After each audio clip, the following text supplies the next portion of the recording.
ইসরায়েলের গুরুত্বপূর্ণ স্থাপনাগুলো লক্ষ্য করে ক্ষেপণাস্ত্র হামলা চালিয়েছে ইরান। দেশটির রাষ্ট্রীয় টেলিভিশনের বরাতে জানা গেছে, হামলার অন্যতম লক্ষ্য ছিল তেল আবিবের বেন গুরিয়ন আন্তর্জাতিক বিমানবন্দর। বিভিন্ন আন্তর্জাতিক প্রতিবেদনের আরও উল্লেখ করা হয়েছে, হামলার টার্গেট ছিল ইসরায়েলি সেনাবাহিনীর সহযোগী সামরিক ঘাঁটি, কমান্ডার অ্যান্ড কন্ট্রোল সেন্টার এবং এটি জৈবিক গবেষণা কেন্দ্র। ইরানের রাষ্ট্রীয় গণমাধ্যম জানিয়েছে, ইসলামিক রেভলিউশনারি গার্ড কো আইআরজিসি এর হামলা চালিয়েছে এবং এতে ব্যবহার করা হয়েছে দূরপাল্লার ক্ষেপণাস্ত্র। এই হামলার ফলে মধ্যপ্রাচ্য চলমান উত্তেজনা আরও তীব্র আকারে ধারণ হয়েছে বলে আশঙ্কা করা হয়েছে।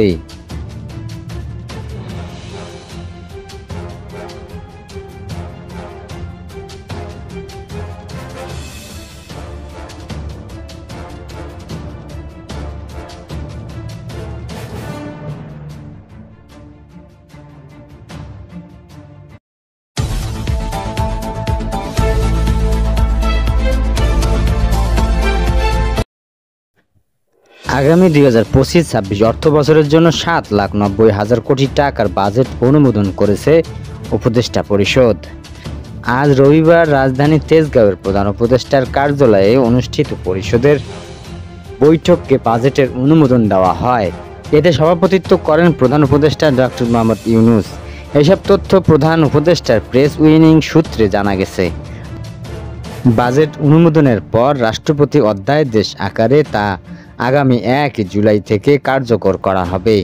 এক্ষেত্রে আজই বরাদ্দ সংক্রান্ত একটি অধ্যাদেশ এবং শুল্ক কর সংক্রান্ত আরেকটি অধ্যাদেশ জারি করা হয়েছে।